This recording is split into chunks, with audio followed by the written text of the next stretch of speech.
Bismillahirrahmanirrahim. Assalamu alaikum. I'm Ushna Tariq and I welcome you all to the third season of ACDC Insights, Wisdom for All. And here in this ninth episode, we are going to talk on the chunks of the second habit of the highly effective people by Stephen Richard Covey. And in this episode, हम बात करेंगे how to form a personal mission statement. अगर Stephen कवी के मुताबिक बात की जाए तो वो कहता है कि पर्सनल स्टेटमेंट बेसिकली इसको डेवलप करने का सबसे बेहतर तरीका होता है कि ये आपकी फिलॉसफी को रिप्रेजेंट कर रही होती है कि आप ज़िंदगी को लेकर कितने ज़्यादा सोशलाइज्ड हैं, कितने ज़्यादा मैनर्ड हैं, कितने ज़्यादा फिलोसॉफिकल हैं. ये फोकस कर रही होती है दो चीज़ों के ऊपर, what you want to do and how you want to do, कि आपकी कॉन्ट्रीब्यूशंस और आपकी अचीवमेंट्स क्या है, आपने किन प्रिंसिपल्स, किन वैल्यूज़, किन नॉर्म्स, किन मोरल्स की बेस के ऊपर आपने वो सब अचीव करना है जो कि आप अचीव करना चाह रहे हैं. यहाँ पर वो कहता है कि हर इंडिविजुअल यूनिक होता है, तो हर बंदे की जो पर्सनल मिशन स्टेटमेंट होती है उसकी यूनिकनेस के अकॉर्डिंग ही मूव करनी चाहिए. अपनी एक फ्रेंड रॉल्फ केयर को वो यहाँ पर कोच कर रहा है. रॉल्फ केयर के मुताबिक पर्सनल मिशन स्टेटमेंट वो एक एग्जाम्पल ही प्रपोज कर रहा है. For example, success must be start at home, seek and merit divine help, be sincere yet decisive, be helpful to other people, be a person जो कि दूसरों को सुनता है, दूसरों की कंसर्न्स का ख्याल रखता है, दूसरों की फिलोसफीज का ख्याल करता है, be orderly in person and in work, keep a sense of humour, facilitate the success of your subordinates, listen twice as much as you speak, and you have to concentrate over all your natural and nurtural abilities. For example, एक औरत कहती है कि मैं अपने work life और अपने personal life के अंदर एक बैलेंस क्रिएट करना चाह रही हूँ, और उस बैलेंस को क्रिएट करने के लिए मैंने एक पर्सनल मिशन स्टेटमेंट अपनी तहरीर की है या अपनी नोट डाउन की है अपने ब्रेन के अंदर, विजनरी या कुछ भी आप उसको कह सकते हैं. तो उसकी जो पर्सनल मिशन स्टेटमेंट है वो क्या कहती है कि मुझे अपने वर्क लाइफ के अंदर इस तरीके का कंफर्टेबल इन्वायरमेंट क्रिएट करना है जहाँ पर मुझे महसूस हो कि अगर मैं अपनी पर्सनल लाइफ को छोड़कर वर्क लाइफ पर आ रही हूँ तो लोग मेरे से तंग नहीं हो रहे हैं. मैं एक बिल्कुल ऑर्डरली इन्वायरमेंट क्रिएट कर रही हूँ, कंफर्टेबल इन्वायरमेंट है जहाँ पर मैं प्रोक्रेस्टिनेटर नहीं हूँ, मैं चीज़ों को डिसिसिवली लेकर चलती हूँ, मेरा सेंस ऑफ ह्यूमर बहुत अच्छा है. या अगर मैं अपने घर की बात कर रही हूँ तो मैंने किस किस्म का नेचुरल गैदरिंग जोन बनाया है जहाँ पर मेरे गेस्ट आते हैं, मेरी फैमिली मेम्बर्स गैदर होते हैं, मेरे बच्चों के प्ले का टाइम होता है. तो वहाँ पर मुझे कुछ एडिक्टिव, कुछ डिस्ट्रक्टिव हैबिट्स से अपने आप को दूर रखना है. मुझे अपने आप को ओल्ड लेबल्स या ओल्ड स्क्रिप्टिंग ऑफ सोसाइटी से दूर रखना है. For example, you have been socialised by taking up all the old scripts given by your parents. हम उनको बदलते नहीं हैं क्योंकि हम इतने आदी हो चुके होते हैं उन इंस्ट्रक्शंस को, उन कमांड्स को सुनने का, कि हम गलत को भी गलत तरीके से कर रहे होते हैं क्योंकि हमें सही और गलत में फ़र्क नहीं पता होता. तो आपको अपनी मनी को रूल नहीं करना चाहिए. कहते हैं ना, never let your heart rule over your brain. तो ऐसे ही आपको अपनी मनी को एज अ सब्जेक्ट यूज़ करना चाहिए, एज एन ऑब्जेक्ट यूज़ नहीं करना चाहिए. फॉर एग्जाम्पल, इस एग्जाम्पल में आपको अमेरिकन कॉन्स्टिट्यूशन से दूंगी जिसको आप डिक्लेरेशन ऑफ इंडिपेंडेंस भी बोलते हैं. यहाँ पर अगर बात की जाए तो अमेरिकन कॉन्स्टिट्यूशन ऑलमोस्ट 200 साल पहले बना. इसके अंदर अब तक ओनली 26 अमेंडमेंट्स हो चुकी हैं. ये 26 अमेंडमेंट्स और उसके अलावा वियतनाम वॉर हुई है, वाटरगेट स्कैंडल हुआ है, सिविल वॉर हुई है, इतने बड़े बड़े ट्रॉमास से अगर अमेरिका गुजरा है तो अमेरिका को एंड्योरेंस, अमेरिका को इंटेग्रिटी, अमेरिका को सस्टेनेबिलिटी और स्केप्टेबिलिटी अगर किसी ने प्रोवाइड की है तो वो अमेरिका का अपना कॉन्स्टिट्यूशन या उसको डिक्लेरेशन ऑफ इंडिपेंडेंस आप बोल सकते हैं. और इसी तरह आपकी पर्सनल मिशन स्टेटमेंट होती है जो कि बेस अपॉन करती है आपके करेक्ट प्रिंसिपल्स के ऊपर, जिसके अंदर आपका कैरेक्टर बड़ा इंपॉर्टेंट रोल प्ले कर रहा होता है, जिसके अंदर आपके पर्सोनिफिकेशन ऑफ पर्सनैलिटी बहुत ज़्यादा इंपॉर्टेंट इंग्रेडिएंट होती है, जिसके अंदर आपके लिए ये मैटर कर रहा होता है कि आपने चेंजेस के साथ फ्लो अप कैसे करना है, आपने चेंजेस के साथ अपेयर अप कैसे होना है, आपने कैसे अपनी पर्सनैलिटी को स्टैग्नेंट पोजीशन से एक मोशन के फ्लो में लेकर आना है. यहाँ पर जैसे कि हमने प्रीवियस एपिसोड में बात की थी विक्टर फ्रैंकल की, जहाँ पर उसने बात की थी कि एज ए साइकोथेरेपिस्ट मैंने लोगोथेरेपी के ऊपर काम करना शुरू किया जब मुझे इम्प्रिजन कर दिया गया था एक कैद खाने के अंदर. वहाँ पर मुझे पता चला कि अगर आप पॉजिटिव हैं, अगर आप प्रोडक्टिव हैं, अगर आप ऑप्टिमिस्टिक हैं तो आप हर चीज़ में meaning of life figure out करते हैं, आप ज़िंदगी का मकसद ढूंढते हैं. तो विक्टर फ्रैंकल की तरह हम जितने भी टफ सिचुएशंस में होते हैं, जितने भी बैड सर्कमस्टेंसेस में होते हैं, जितने भी बुरी हमारे इर्द गिर्द का सिनेरियो होता है, हमें लोगोथेरेपी को इम्प्लीमेंट करना चाहिए और हमें मीनिंग ऑफ लाइफ को फिगर आउट करना चाहिए. इस चीज़ के लिए स्टीफन कवी बात करता है आपके सेंटर की. सेंटर क्या होता है, हम क्या हैं, हम कैसे हैं, ये चीज़ कैसे डिटेक्ट होती है, जो सर्कल ऑफ इन्फ्लुएंस से. ये सर्कल ऑफ इन्फ्लुएंस आपको बताता है कि how you can take a shift from your old paradigms और from your traditional paradigms to a modern paradigm. और इसको आप बोल सकते हैं your perception, how you see the world. This is not a visual sight, this is a sight कि आप perceive कैसे करते हैं, आप इंटरप्रेट कैसे करते हैं, आप अंडरस्टैंड कैसे करते हैं इन्वायरमेंट को.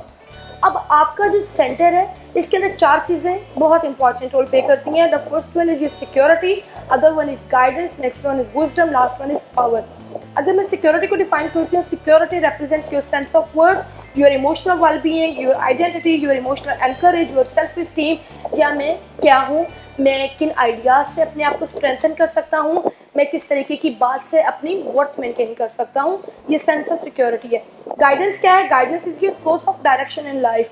जैसे कि हमने पहले एपिसोड में बात की थी कि हमारे दिमाग के अंदर मेंटल मैप्स होते हैं, जिनको आप फ्रेम ऑफ रेफरेंस भी बोलते हैं, कि हमें खुद को पता होता है कि हम ठीक जगह जा रहे हैं या गलत जगह जा रहे हैं। फॉर एग्जाम्पल, अगर आपको गाइड ही ठीक तरीके से नहीं किया गया, आपको जितना भी चीज़ों के बारे में पता हो, जितना फ्रेम ऑफ रेफरेंस आपका स्ट्रॉन्ग हो, क्राइटेरिया आपका जितना भी हार्ड हो, आप कभी भी ठीक डायरेक्शन पर पहुंच नहीं सकते। उसके बाद होता है wisdom. Wisdom is basically your perspective about life, your perception on the life. आपका सेंस कितना है, आपको बैलेंस कितने अच्छे तरीके से लोगों को, रिश्तों को करना आता है, आपकी जजमेंट्स कितनी स्ट्रॉन्ग है, आपकी इंटेग्रिटी कितनी ज़्यादा हाई है, आपकी कैपेसिटी कितनी है चीज़ों को इंटीग्रेट करने की। उसके बाद आ जाती है पावर, कि आप फॉर एग्जांपल अपने आप के बारे में जानते हैं, आपके पास डायरेक्शन भी ठीक है, आप उसको ठीक तरीके से लेकर चल भी रहे हैं, लेकिन आप उसको किस तरीके से इम्प्लीमेंट करें, ये आपकी पावर डिफाइन करती है। पावर के अंदर क्या होता है कि आप कैसे कल्टीवेट करते हैं, आप कैसे रीप अप करते हैं, आप कैसे चीज़ों को हायर एंड हायर लेवल पर लेकर जाते हैं। आप सिक्योरिटी, गाइडेंस, विजडम और पावर से क्या कर सकते हैं? मोबाइल पर्सनैलिटी अचीव कर सकते हैं, बैलेंस कैरेक्टर होता है आपका, और आपका इंटीग्रेटेड इंडिविजुअल की एक ब्यूटिफिकेशन होती है कि आपने अपनी सोसाइटी के अंदर इन चीज़ों को लेकर मूव अप कैसे करना है। तो जहाँ पर हम सेंटर की बात करें, वहाँ पर हम बात करेंगे कि कैसे आपकी सिक्योरिटी, आपका विजडम, आपकी पावर और आपकी डायरेक्शन आपको गाइड कर रही होती है ज़िंदगी के अंदर उन तमाम प्रिंसिपल्स को अडॉप्ट करने के लिए, जो कि आपके लिए फ्रूटफुल होते हैं, जो कि आपके लिए कॉन्सिक्वेंशियल होते हैं और आपके लिए बेनिफिशियल होते हैं। मगर यहाँ पर स्टीफन कवी के मुताबिक हम कुछ ऑल्टरनेट सेंटर्स की बात करेंगे, जहाँ पर ह्यूमन रिलेशन स्टक हो जाते हैं, जहाँ पर ह्यूमन माइंड स्टक हो जाता है। फॉर एग्जाम्पल, अगर आप बात करते हैं स्पाउस सेंटर्डनेस की, तो अगर आप मैरिज की बात करते हैं, it is the most intimate, most satisfying and most enduring human growth relationship. जिसके आपको ये एक बहुत खूबसूरत रिश्ता होता है, जिसके अंदर दो पार्टनर्स एक दूसरे के ऊपर रिलाई कर रहे होते हैं और ह्यूमन ग्रोथ को आगे लेकर चल रहे होते हैं। लेकिन अगर इसी रिश्ते के अंदर एक पार्टनर दूसरे पार्टनर के ऊपर या उसकी कमजोरियों के ऊपर इतना ज़्यादा रिलाई करना शुरू कर दे, तो आप उस दूसरे इंसान की फेलियर्स को, वीकनेसेस को शेप अप कर रहे होते हैं और उन्हीं को एम्पावर कर रहे होते हैं। बहुत सारी ट्रबल्ड मैरिजेस ऐसी हैं जहाँ पर एक इंसान दूसरे इंसान की गलती पर आकर स्टक हो जाता है, और जब आप उस स्टक गलती के ऊपर ही फोकस करते रहेंगे, उसी को इम्पावर करते रहेंगे, उसी को स्ट्रेंथन करते रहेंगे, तो डेफिनेटली आप एक ऐसा पैकेज बना लेंगे इंसान का जहाँ पर उसकी सिर्फ गलतियाँ ही गलतियाँ होंगी, आप उसकी अच्छाइयों को नहीं देख रहे होते। तो आपको कभी कभी मैरिज के फौरन बाद आपको इकोनॉमिक सेटबैक भी देखना पड़ता है, आप इन लॉस के प्रॉब्लम्स भी फेस करने पड़ते हैं, आपको बच्चों की स्कूलिंग से लेकर, बच्चों की ग्रोथ से लेकर, बच्चों की सोशलाइजेशन तक ईच एंड एवरीथिंग आपको प्रॉपर्ली प्लान करनी पड़ती है। लेकिन अगर आप स्पाउस सेंटर्ड हो गए हैं और आप दूसरे बंदे के ऊपर ही डिपेंड कर रहे हैं और खुद अपनी एफर्ट को इनकॉर्पोरेट नहीं कर रहे, तो रिश्ता खराब हो जाता है। दूसरे नंबर पर हम बात करने जाएंगे यहाँ पर फैमिली सेंटर्डनेस की। फैमिली चूंकि हम सबका एक हब होता है जहाँ पर हम रिलैक्स करते हैं, जहाँ पर हम एम्पावर कर रहे होते हैं अपने आप को, लेकिन वहीं पर फैमिली सेंटर्डनेस के अंदर हमें कुछ स्क्रिप्ट प्रोवाइड किए जाते हैं, जिनको आप सोशलाइजिंग स्क्रिप्ट बोलते हैं। अगर वो ओल्ड और ट्रेडिशनल स्क्रिप्ट हैं और आप अपनी फैमिली के ऊपर इतने डिपेंडेंट है, इमोशनली इतने उनके ऊपर रिलाई कर रहे हैं, आप कभी भी चेंज को एक्सेप्ट नहीं करेंगे, आप कभी भी दुनिया के साथ चल नहीं पाएंगे। आप हमेशा कहेंगे मेरी फैमिली ने मुझे ये सिखाया है, मैंने ऐसे करना है, चाहे वो आउटडेटेड है, चाहे वो बोरिंग है, चाहे वो ट्रेडिशनल है, चाहे वो एक्सेप्टेबल नहीं है। फिर इससे क्या होता है, आपकी कुछ कटिंग ह्यूमर फाइट्स होती हैं, फाइट और फ्लाइट का सीन होता है, सिनिकल थॉट्स आ जाती हैं, क्रिटिसिज्म आ जाते हैं, और उसके अलावा कुछ लव हेट कॉन्वर्सेशंस आ जाती हैं, जहाँ पर सिबलिंग्स राइवलरी बहुत इंपॉर्टेंट इंग्रेडिएंट होता है। तीसरे नंबर पर आ जाता है मनी सेंटर्डनेस। ठीक है, पैसा आपकी पहचान होती है, पैसा ही बताता है कि आप इकोनॉमिकली कितने स्ट्रॉन्ग है, पैसा ही आपकी माशरे में कहीं ना कहीं पहचान बना रहा होता है। लेकिन अगर पैसा ही आपकी पहचान बन जाए तो आप अपने रिश्तों को पीछे छोड़ देते हैं, आप अपने प्रोफेशनल और वर्क लाइफ के बीच में बैलेंस नहीं कर पाते।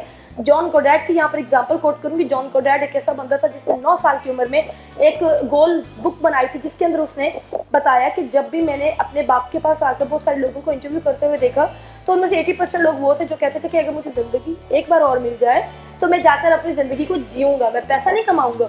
तो यहाँ पर वो कहते हैं कि जिंदगी को जीना भी शुरू करें, पैसा ही सब कुछ नहीं होता। क्योंकि अगर आप मनी सेंटर्ड हैं तो आप देखेंगे कि लोगों की इकोनॉमिक डिमांड्स किस तरह वो फुलफिल कर रहे हैं, आपका जो काम होता है वो किस तरह है। जिस तरह एक कपल था, वो एक बार स्टीफन कवी के मुताबिक वो एक बार पिकनिक पर जा रहा था, तो बच्चों के बाप के पास कॉल आती है कि आपके ऑफिस के अंदर ये काम है, हम आपको ओवर टाइम के लिए पे करेंगे। तो वो बाप कहता है कि the childhood of my children want come again but I can earn money for another time. तो आपको अपनी प्रायोरिटीज को डिसाइड करना है, आपको डिफाइन करना है और आपको पॉजिटिवली बिहेव करना है। उसके बाद आ जाता है वर्क सेंटर्डनेस। ये वो लोग होते हैं जो वर्कहोलिक होते हैं, जिनका घर जाने को दिल नहीं करता, जिनको शौक होता है टेबल हो, लैपटॉप हो, काम हो और हम काम करते रहे। और याद रखिएगा कि ऐसे लोग प्रोएक्टिव नहीं होते, ऐसे लोग प्रोग्रेसिव नहीं होते, ऐसे लोग कर नहीं रहे होते, कुछ बस टाइम वेस्ट कर रहे होते हैं। लुक बिजी डू नथिंग वाला सिनेरियो इनका होता है। फॉर एग्जांपल इन लोगों के नज़दीक क्या होता है, मेरी पहचान आई एम अ डॉक्टर, मेरी पहचान आई एम अ लेक्चरर, मेरी पहचान आई एम अ डेंटिस्ट, मेरी पहचान आई एम अ कंस्ट्रक्टर। तो आपकी पहचान ये नहीं होनी चाहिए, आपकी पहचान आपकी कैरेक्टर होनी चाहिए, आपकी पहचान आपकी इंटेग्रिटी, आपकी प्रोएक्टिविटी, आपके रिश्ते, आपके इर्द गिर्द के लोग, आपकी तरबियत, आपके माँ बाप होते हैं। ये चीज़ें बाद में आती हैं, बाद में सीखते हैं, बाद में आपको सोसाइटी एक्सेप्ट करती है। फिर आता है 5वें नंबर पर possession centredness. For example this is my cell phone. अगर मुझे इससे इतनी ज़्यादा मोहब्बत है तो मैं क्या कहूँगी कि मेरी जो टैंजिबल चीज़ें, टैंजिबल यानी कि मेरी फेम, मेरी ग्लोरी, मेरी रिस्पेक्ट, मेरी ऑनेस्टी, मेरे लोगों के साथ रिश्ते, ये सबसे ज़्यादा इंपॉर्टेंट है। इनटैंजिबल के अंदर मेरी कार, मेरा घर, मेरी गाड़ी, मेरे कपड़े कोई और इस्तेमाल नहीं करेगा। तो ये चीज़ें पोजेसिवनेस की पहचान होती हैं। तो आपको टैंजिबल या इनटैंजिबल चीज़ें दोनों में आपको पोजेशन सेंटर्ड नहीं होना चाहिए, क्योंकि आपके अंदर शेयरिंग नहीं आती। जब आपके अंदर शेयरिंग की एबिलिटी नहीं होगी, लोग आपसे रिसेंटेड फील करेंगे, कोल्ड वॉर्स होने लगेंगी, क्रिटिसिज्म होगा, लोग आपके बारे में गलत सोचेंगे। फिर आ जाता है प्लेजर सेंटर्डनेस। कुछ लोग होते हैं जिनको दूसरों को खुश देखकर अच्छा लगता है, कुछ लोग होते हैं दूसरों को टीज करके वो खुश होते हैं, जिसको सैडिस्टिक प्लेजर भी बोलते हैं।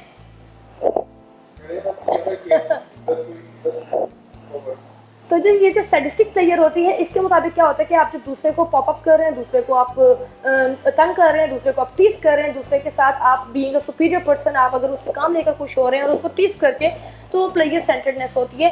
फॉर एग्जाम्पल मेरे साथ एक बंदा बैठा है, अगर तो वो मेरे से ऊपर है तो मैं I will be feeling inferior, क्योंकि मैं प्लेयर सेंटर्ड के ऊपर हूँ। अगर वो बंदा मेरे से नीचे है, पढ़ा लिखा कम है, उसका स्टेटस ऑक्यूपेशनल कम है, I will be feeling superior कि ये बंदा तो मेरे से निचले लेवल पर है। तो आपको प्लेयर सेंटर्डनेस से भी बाहर आने की जरूरत होती है। और इसी तरह कुछ लोग फ्रेंड सेंटर्ड होते हैं कि वो अपनी फैमिली को इग्नोर कर देते हैं, वो अपने रिश्तों को इग्नोर कर देते हैं। उनके लिए मैच क्या करता है, my friend, I am dependent on that person will be deciding every part of my life, ये पर्सन इंपॉर्टेंट है। तो आपको ऐसे भी नहीं होना चाहिए, you have to maintain the balance. और लास्ट वन जो कि बहुत इंपॉर्टेंट है, सेल्फ सेंटर्डनेस, जिसको आप सेल्फिशनेस भी बोलते हैं, कि मैं मेरी जिंदगी आई मी से शुरू होकर और आई और मी के ऊपर ही खत्म हो जाती है। आपको ये देखना है कि आपने काम भी करना है, आपने रिश्ते भी संभालने हैं, आपने अपनी पर्सनल लाइफ को लेकर चलना है, आपने अपने फूड चॉइसेस को मेंटेन करना है, आपने लोगों के साथ वैल्यूज़ को, इंटेग्रिटीज़ को मेंटेन करना है, आपने अपने नॉर्म्स को लेकर चलना है। तो चाहे वो सेल्फ सेंटर्डनेस है, चाहे वो मनी सेंटर्डनेस है, चाहे वो पीपल सेंटर्डनेस है, चाहे वो एनिमल सेंटर्डनेस है, आपको तमाम चीज़ों से निकलना है। आपको डिफाइन करना है कि आपकी प्रोएक्टिव अप्रोच क्या है, आपका सेंटर क्या है, आपने चीज़ों को लेकर कैसे चलना है।